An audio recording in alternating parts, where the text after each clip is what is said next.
Good morning, everyone. Welcome to the Midweek Bible Study for the Sealang Church of Christ. If you have been to our building, you know where we are. If, on the other hand, you have never been to our building because you are joining us from someplace else in the world or someplace else in the Philippines, we welcome you. We hope our study of God's Word is of benefit to you today. If you already know where we are, you know. If you are joining us from someplace else in the world or someplace else in the Philippines, we are approximately 30 miles south of downtown Manila or Ninoy Aquino International Airport. Once again, we hope you enjoy our study of God's Word. As always, we'll start with a prayer request. Ms. Giselle, what do you have for us?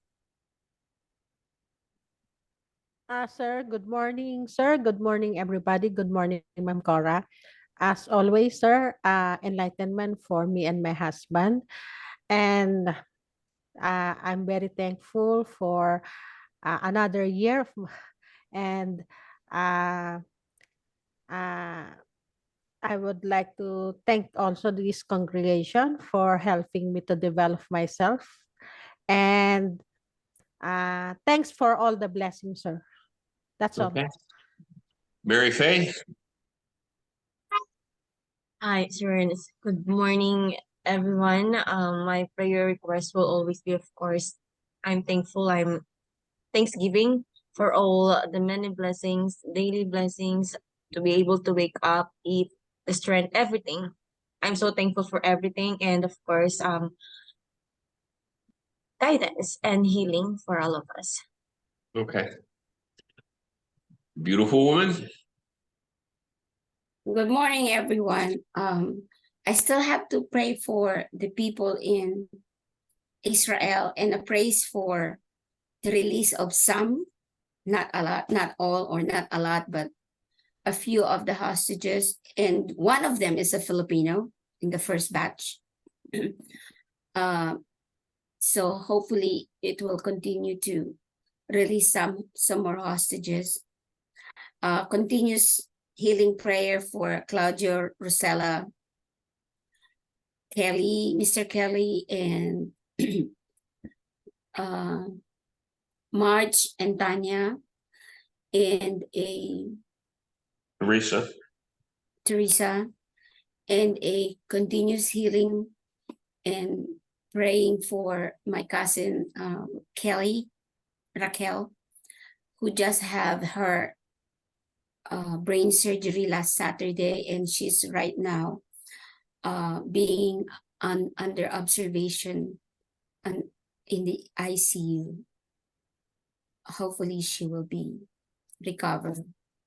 Hold on a minute. We're going to let Chris do this.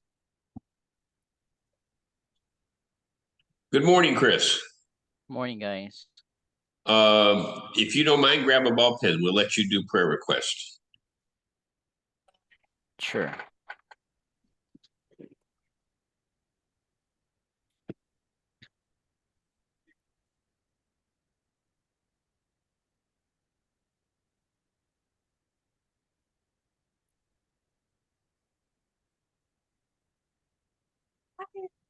Okay.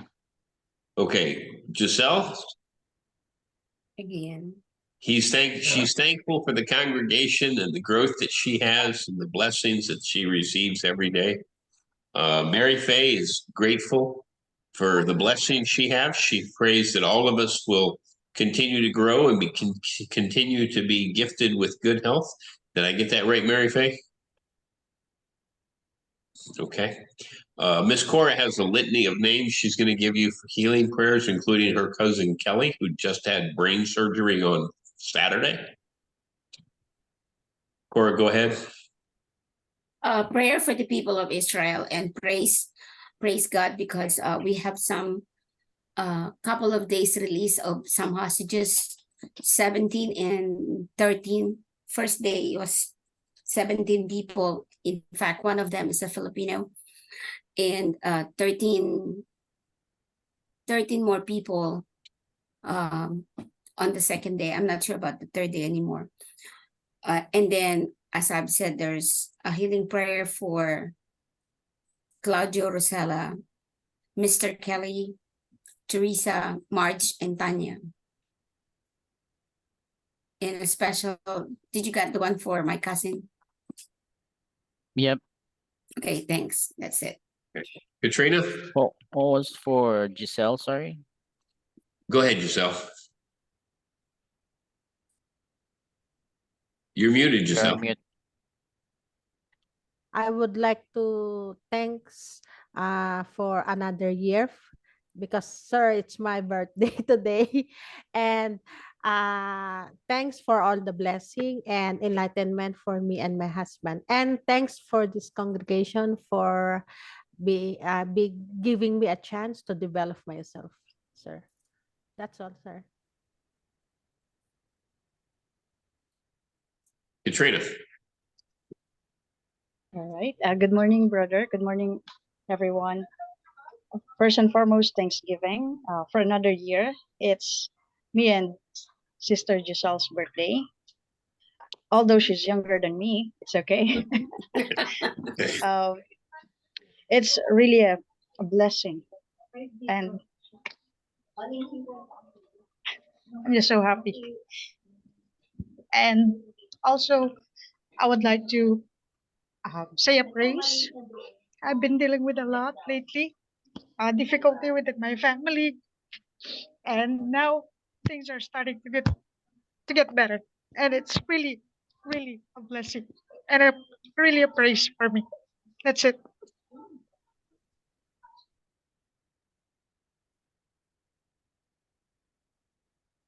Chris, Yep. do you have a good function this weekend? Yeah. That's a praise. What else you got Okay. on your mind, brother? Okay. How about you? Do you have any prayer requests? Cora got him. All right. Okay. So join me in prayer, guys. Lord Jesus, we thank you for this day. Thank you for this wonderful day, oh Lord. We thank, oh Lord, for this starting a good week, oh Lord. We ask that you will be with us every day. You know what we need, oh Lord, in our hearts and in our mind. You know what we need and what we are aiming for, oh Lord. We ask that you will be providing us everything that we deserve, oh Lord, for spiritual, financial, oh Lord. And you know that we are always relying on you, oh Lord, in our everyday life. Lord, today we thank you for the good health and the blessings that you're giving to Mary Faye and her family. Lord, we also ask that you have for the enlightenment and thankful for another year, oh Lord, for Giselle. And we thank this congregation that is giving hope and more knowledge, oh Lord, about your word and strengthen her faith and enlightenment with her family. Lord, we also ask for the healing for the cousin of Miss Cora, for the people of Israel, Lord. May your hands and your power continue to lead everyone's heart in that country, oh Lord. And for the war to stop, that it will, because it actually affects a lot of lives of people that is um, relying on you. Lord, we thank you. We also ask for the prayer for Claudia, Teresa, Mark, and Tanya, oh Lord. Um, may your helping hands, their healing hands, oh Lord, touch their lives um, and bring back their well-being, oh Lord. Lord, we also ask and we thank you for another year for Katrina's life, oh Lord, her, and you will strengthen her, oh Lord, in everything that she's facing right now, or either for family, financially, oh Lord. We all know that you are the only um God that we can rely on, oh Lord. And we know that with you and with your power and with our personal relationship with you, oh Lord, we can cope up with things and we can actually handle it. I ask, O Lord, that you will provide us blessings that we deserve, continue to our business to prosper, and for the good health and peace of mind every day, O Lord. Because we know that we are always relying and longing for your love and protection for us and our family. In Christ's name we pray.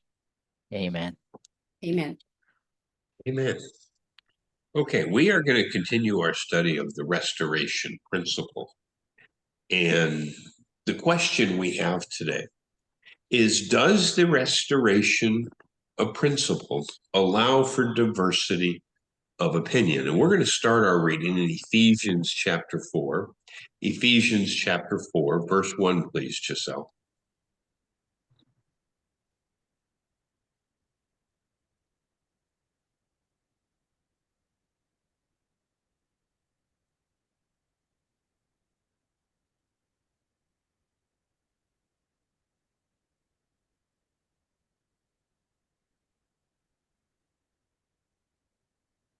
Is that, sir, Ephesians chapter 4, 4, verse 1. verse 1? Okay.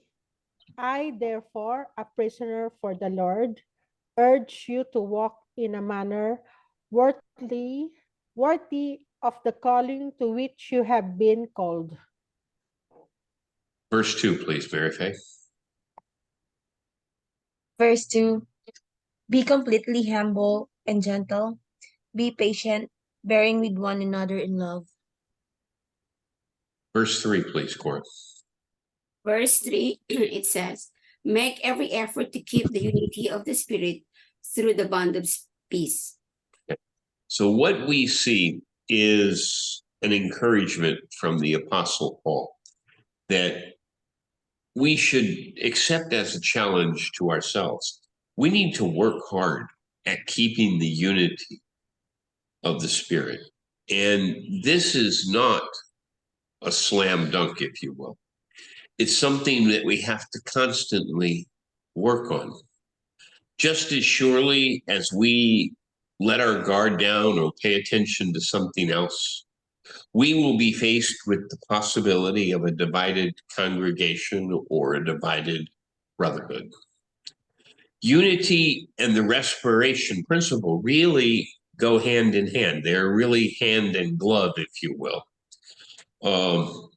This call for unity is for all who claim to believe in Christ.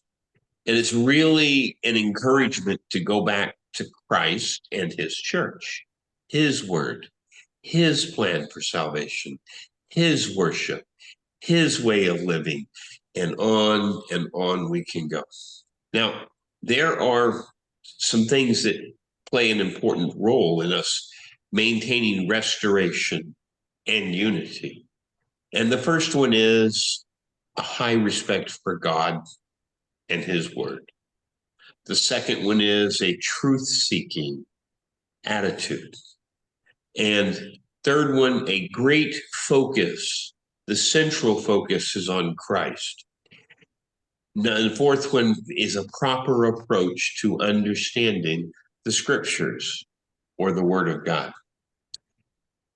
However, there's something else that would be just as critical when we deal with differences of opinion.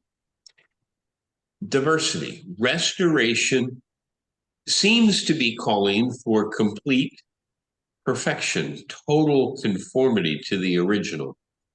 But what happens when we cannot find a group or a brotherhood to which we are connected?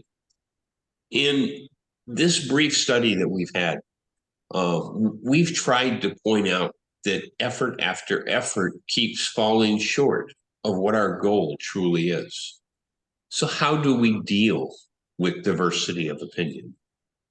Do we simply ignore it? Do we unite? Would we rather be a divided brotherhood or a united one with some differences of opinion? Does the restoration principle allow for diversity among those who profess to have faith in Christ?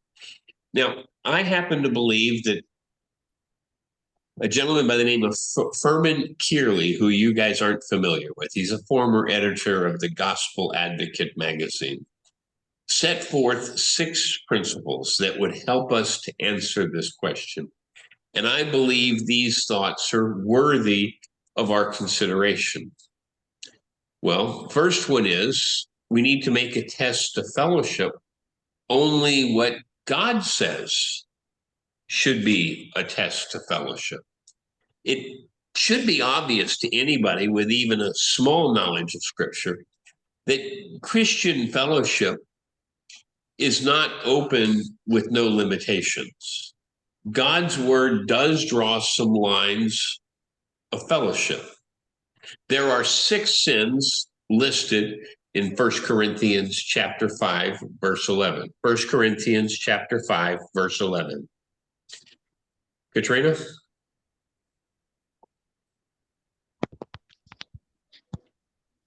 First Corinthians 5 verse 11 says, "But now I am writing to you that you must not associate with anyone who claims to be a brother or sister, but is sexually immoral or greedy, an idolater or slanderer, a drunkard or swindler. Do not even eat with such people." So, what did the Apostle Paul say in 1 Corinthians chapter 5, verse 11? We cannot associate with people who claim to be a brother or sister and persist in these things. But we must not fellowship if these are, let me be clear about something before we get too far down the road here. Are all of us tempted? I thought I admitted her in the room already. Are all of us tempted? Yes. If we are tempted by any sin, is that grounds for disfellowshipping somebody? No. It's only if they continue to commit the sin that it becomes a source of disfellowship. There are some other passages that refer to people we are not supposed to fellowship. 2 Thessalonians chapter 3. 2 Thessalonians chapter 3. Chris, start us in verse 6, please.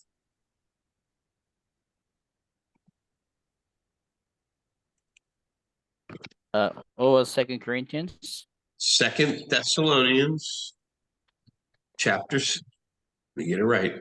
2 Thessalonians chapter 3, verse 6. Now we commend you, brothers, in the name of our Lord Jesus Christ, that you keep away from any brother who is walking in idleness and not in accord with the tradition that you receive from us. Verse 7, please, Anna.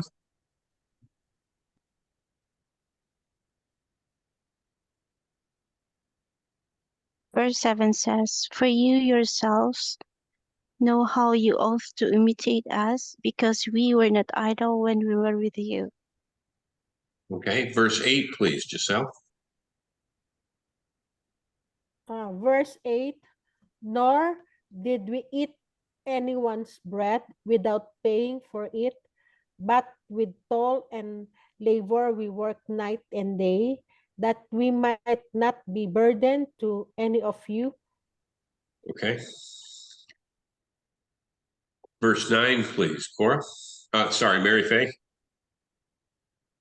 Verse 9, we did this not because we do not have the right to such help, but in order to offer ourselves as a model for you to imitate. Okay, 10, Cora. Verse 10, it says, "For even when we were with you, we gave you this rule. The one who is unwilling to work shall not eat." That's pretty harsh, isn't it? If you look at our society today, is the church living by that rule? No. What do you think, Katrina? In this society, Yes. I don't think so, especially Filipinos. Okay. Next verse, Katrina. Verse 11. 11 says, we hear that some among you are idle and disruptive. They are not busy, they are busybodies. Well, if you're busy and you're working, how much time do you have for Chessmas? Miss Giselle? No time. So I have no time for that because I'm busy. Yeah. So what did the Apostle Paul tell us right here? He said, if you want to avoid the idle gossip, don't be idle. Okay. Verse 13, please, Mary Faye. Verse 13 says, is it 13? 12. 12. 12. Verse 12 says, such people we command and urge in the Lord Jesus Christ to settle down and earn the food they eat. 14, please. Cora? 13. 13. Me? 13. Verse 13 says, and as for you, brothers and sisters, never tire of doing what is good. 14, please, Katrina. 14. Take special note of anyone who does not obey our instruction in this letter. Do not associate with them in order that they may feel ashamed. 15, please, Chris. He's on the phone. Anna? 15 says,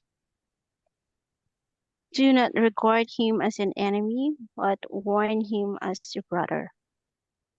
Okay, so please tell me what Second Thessalonians chapter 3, verses 6 through 15 says about maintaining unity.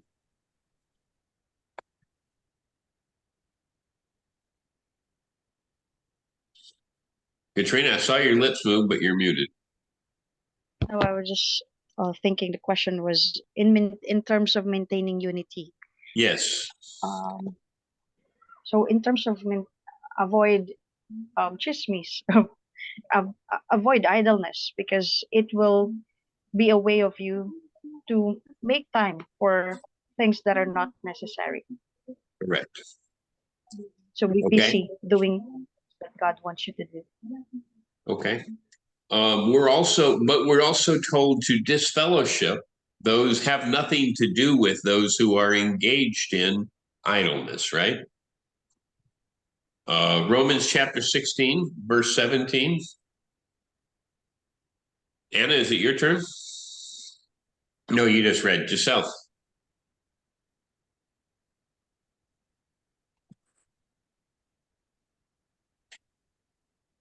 After 15.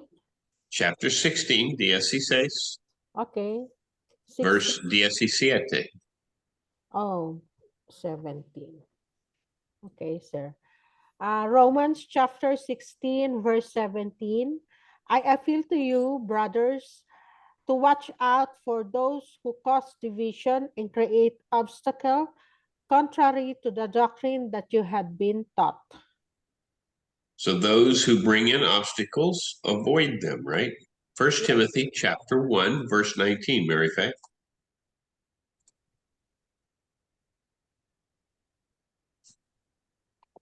First Timothy chapter 1. 19, yes. Chapter 1, verse 19. Yes, chapter 1, verse 19. There is no chapter 19 in First Timothy. Okay. Verse 19 says, holding on to faith and a good conscience, which some have rejected and so have suffered shipwreck with regard to the faith. Okay, 20, please, Cora. 20. Among them are Hymenaeus and Alexander. Hymenaeus and Alexander, whom I have handed over to Satan to be taught not to be blasphemy. Okay, so what we see, who dropped off? Anna Lynn. Okay. Anna. Yeah, she fell off. Okay. So what we see here is that even the Apostle Paul disfellowshipped some people. 2 Timothy chapter 2, verse 16. Katrina?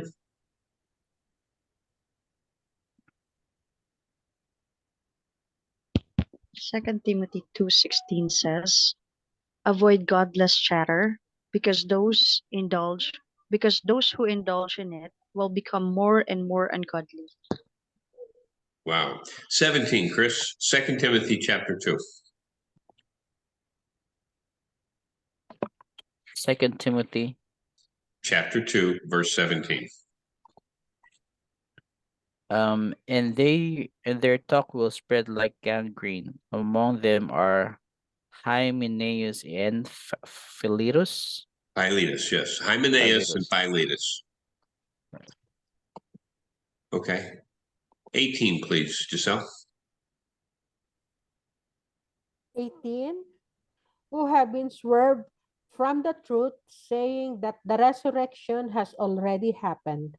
They are upsetting the faith of some. 19, please, Mary Faith.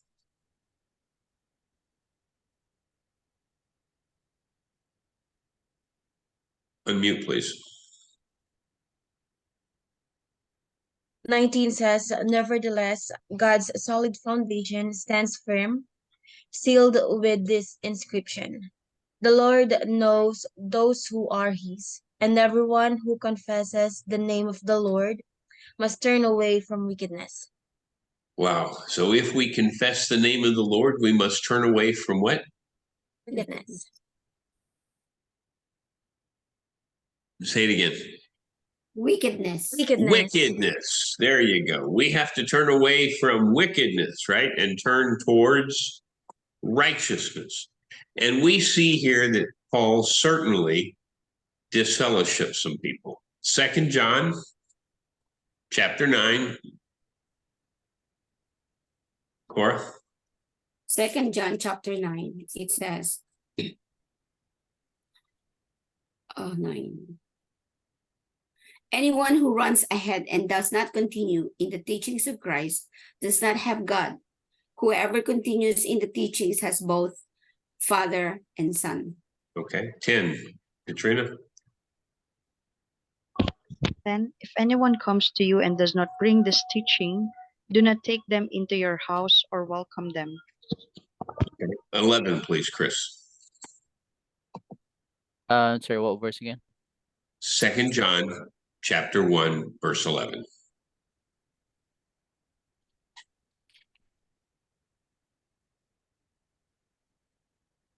For whoever greets him takes part in his wicked works. Okay, so what we see from these passages and others is these passages clearly indicate that there are sins, there are false doctrines, and there are unchristian attitudes. That if people continue to live in them and they are not repented of, after we love them, we teach them, we must not fellowship with them. Also, we'll notice that there's a strong emphasis on the gospel of Jesus Christ. Something we're going to notice is that we have to have preaching of sound doctrine. Titus chapter 1, verse 11. Titus chapter 1, verse 11, Anna.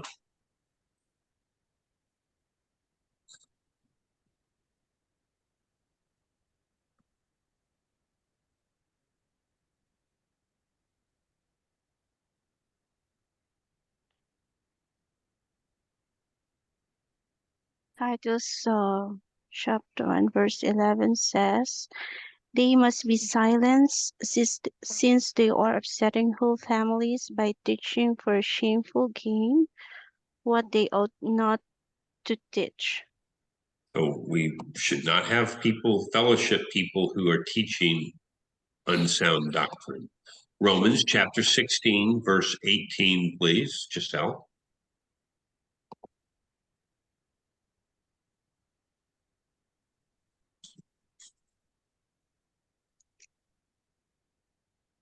Mm, 12, 17, 12, 18. Romans chapter 16, verse 18.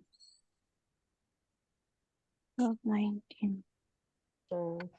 Romans chapter 16, verse 18.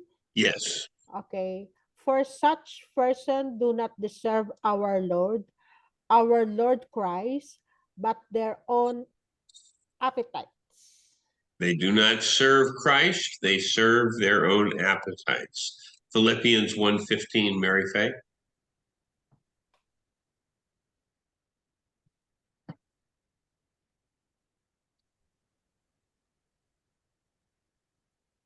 Philippians chapter 1 verse 15. It is true that some preach Christ out of envy and rivalry, but others out of goodwill. Okay. Matthew chapter 15, verse 9, Cora. Matthew chapter 15, verse 9. 15, verse 9, it says, they worship me in vain. Their teachings are merely human rules. Okay, so one of the requirements for us to fellowship somebody is they have to preach sound doctrine. By the way, I've got 25, it seems like 25 other verses that go with that. We have to continue in the doctrine of the apostles. Not only must it be sound doctrine. What is the Greek word for doctrine, somebody? Didascalia. Say it again. Didascalia. Didascalia, meaning teaching, right? Okay. Now, not only must we have sound teachings, we also must continue in the teachings of the apostles. Acts chapter 2, verse 42. Acts chapter 2, verse 42. Katrina?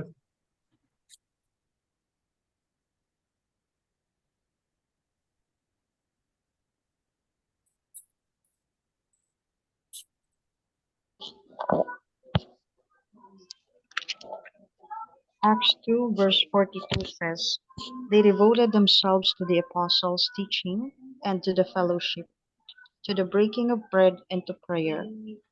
So if we are going to follow the examples of the first century, we have to devote ourselves to the teachings of the apostles. 1 John chapter 1, verse 5, please, Chris. 1 John 1, verse 6. Verse 5. Verse 5. This is the message we have heard from him and proclaim to you, that God is light, and in him is no darkness at all. Okay, 6, please, Anna. 6 says, if we say we have fellowship with him while we walk in darkness, we lie and do not practice the truth. We lie and we do not practice the truth. 7, please, Mary Faith. 7. But if we walk in the light, as he is in the light, we have fellowship with one another, and the blood of Jesus, his Son, purifies us from all sin. Okay. So what we see is if we walk with God as he is the light, does it mean we're sinless perfect? No, it means we're trying. And as long as we're trying, the blood of Jesus Christ cleanses us from our sins. 2 John, verse 4, please, Giselle.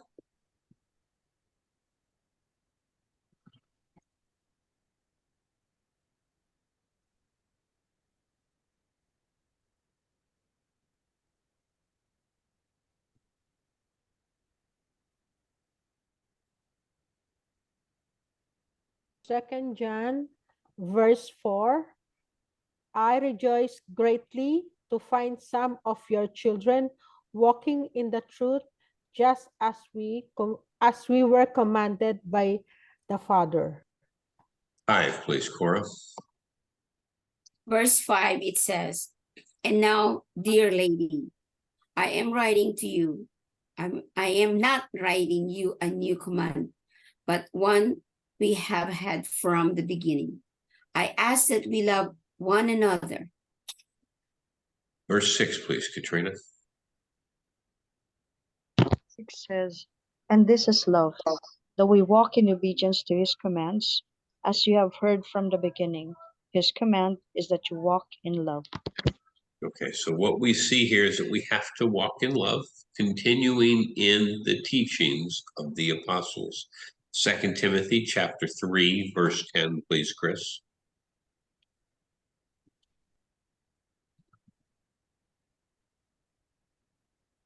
3:10.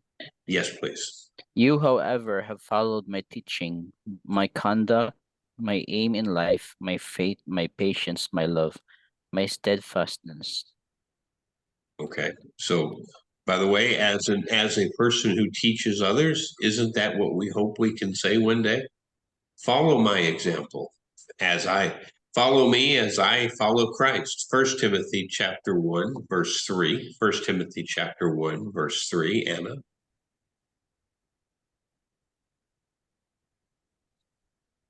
Timothy chapter 1 verse 3 says, as I urged you when I was going to Macedonia, remain at Ephesus so that you may charge certain persons not to teach any different doctrine, nor to devote themselves to myths and endless genealogies, which promotes speculations rather than the stewardship from God that is by faith.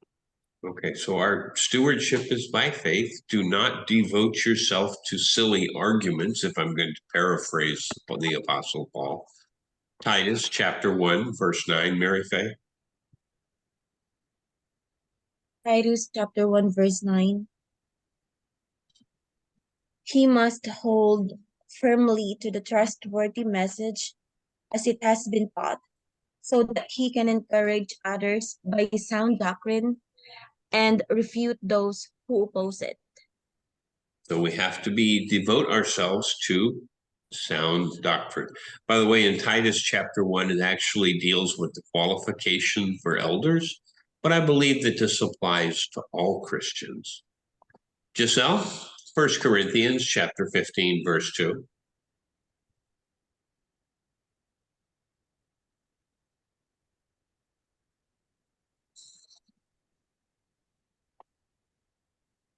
First Corinthians chapter 15, verse 2. And by which you are being saved, if you hold fast to the word I preach to you, unless you believe in vain. Okay, so what we see here is we have to hold to the doctrine as it was established for us. Now, there are people in the broad realm of Christendom who will tell us that there are no key doctrines, that nothing is really important. As long as you say you're worshiping God, it's okay. I'm going to disagree. There is most assuredly a doctrine that needs to be followed. 1 Corinthians chapter 1, verse 10, Cora. 1 Corinthians chapter 1, verse 10. 1:10. First Corinthians chapter 1, verse 10, it says, I appeal to you, brothers and sisters, in the name of our Lord Jesus Christ, that all of you agree with one another in what you say, and that there be no divisions among you, but that you be perfectly united in mind and thought. Okay. The Apostle Paul in 1 Corinthians chapter 15 wants us to be united. John chapter 17, verse 20. Katrina.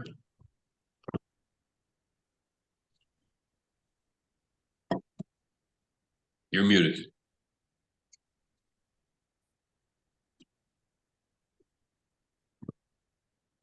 John 17:20 says, my prayer is not for them alone.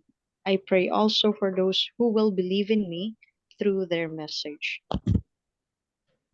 Christ wants us to be united, and not just the early disciples, but Christ wants all Christians to be united.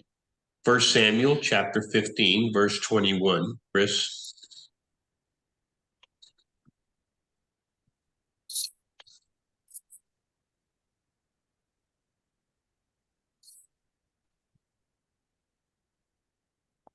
verse 51, chapter 51. 1 Samuel chapter 15, verse 21. And go ahead and take it to 23. But the people took of the spoil, sheep and oxen, the best of the things devoted to destruction, to sacrifice to the Lord your God in Gilgal. And Samuel said, Has the Lord as great delight in burnt offering and sacrifices as in obeying the voice of the Lord? Behold, to obey is better than sacrifice, and to listen than the fat of arms.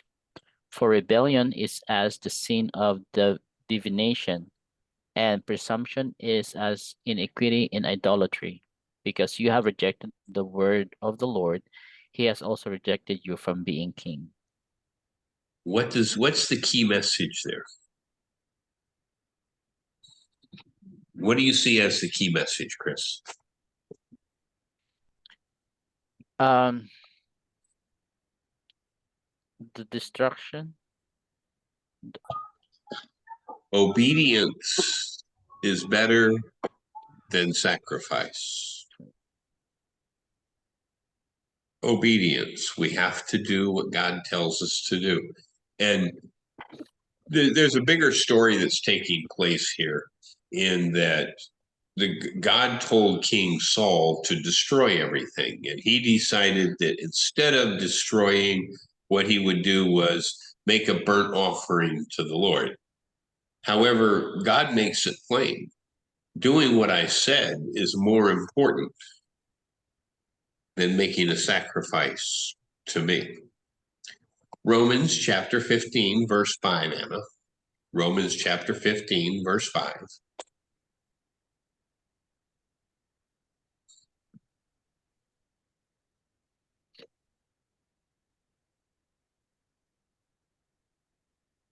Romans chapter 15, verse 5 says,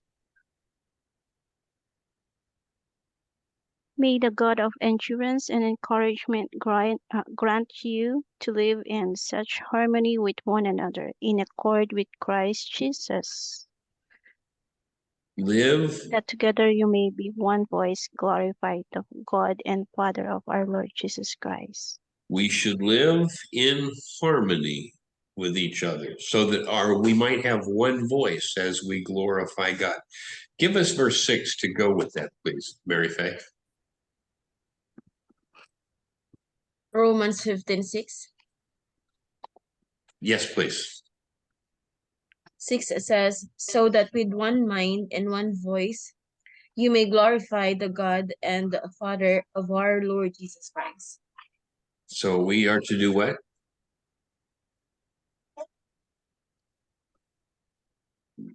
What do you think? Glorify. Glorify God. How? By our unity, right? Philippians chapter 2, verse 2. Philippians chapter 2, verse 2.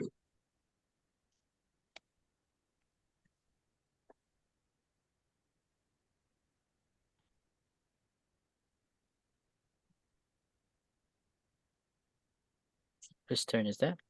Giselle. Philippians chapter 2, verse 6. No, 2. Verse 2, 2. 2, 2. Okay. Philippians chapter 2, verse 2. Complete my joy by being of the same mind, having the same love, being in full accord, and one mind. Being in the same accord and having one mind. Hebrews chapter 8, verse 5, Cora. Hebrews chapter 8, verse 5. It says, they serve at a sanctuary that is a copy and a shadow of what is in heaven. This is why Moses was warned when he was about to build the tabernacle. See to it that you make everything according to the pattern shown you on the mountain. So what we see here is there most assuredly, including Hebrews chapter 8, verse 5, there's an instruction that we are supposed to follow the pattern that was set before us. we're supposed to follow the pattern. There is a pattern. There is a way that seems right to God. Now, to recap what we've covered this morning, we are to seek unity. However, there are some that we cannot fellowship. Those are people who preach unsound doctrine or doctrines different from what the Bible teaches. They've deviated from the doctrine of the apostles to which we are to cleave, hang on to. There is a pattern that was established that we should follow. And with that, you know what? I'm going to run a little over. We also need to be of the same mind, speaking and teaching the same things. 2 Timothy chapter 1, verse 13. 2 Timothy chapter 1, verse 13. Katrina? 2 Timothy 1:13 says, "What you heard from me, keep as the pattern of sound teaching, with faith and love in Christ Jesus." Sound teaching. Chris, 1 Corinthians chapter 4, verse 6.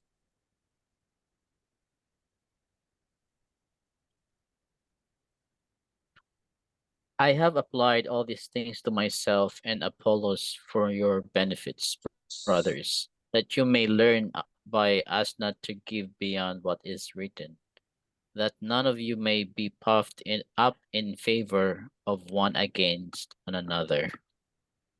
Do not go beyond what is written, right? There are people who want to start divisions. I've seen churches divide over the fact that there's a morning worship instead of an evening worship.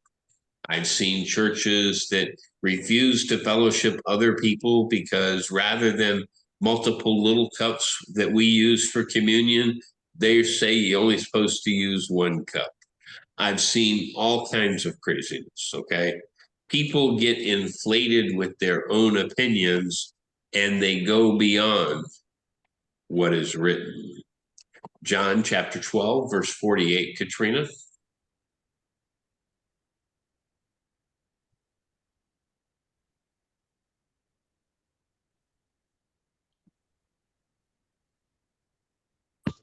John 12, verse 48 says, "There is a judge for the one who rejects me and does not accept my words. The very words I have spoken will condemn them at the last day." So what we see is we will be judged on the last day by What we have done. the words of Christ. Revelations chapter 20 and verse 12, please, Chris.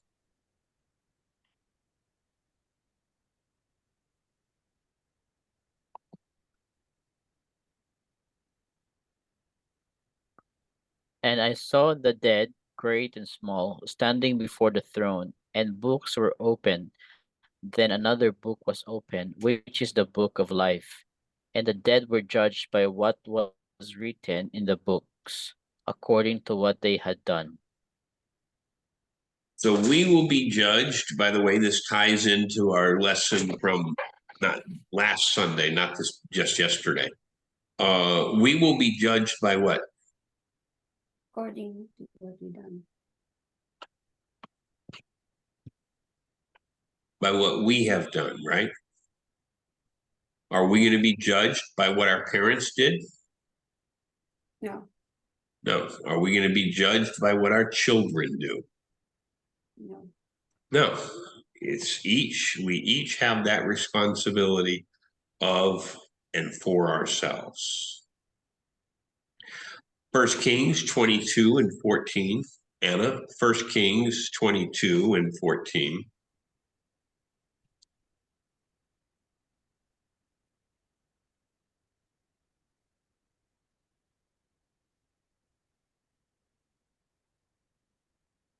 First Kings, what's the chapter again, Pastor? 22, verse 14. 22 verse 14 says, "But Micaiah said, As the Lord lives, what the Lord says to me that I will speak. What the Lord speaks, I will speak. What he does not say, I will not say. 1 Peter chapter 4, verse 11, Mary Faye.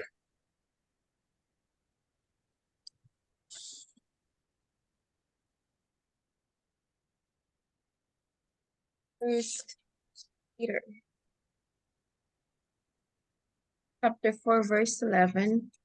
It says here, if anyone speaks, they should do so as one who speaks the very words of God. If anyone serves, they should do so with the strength God provides, so that in all things God may be praised through Jesus Christ. To him be the glory and the power of forever and ever. Amen.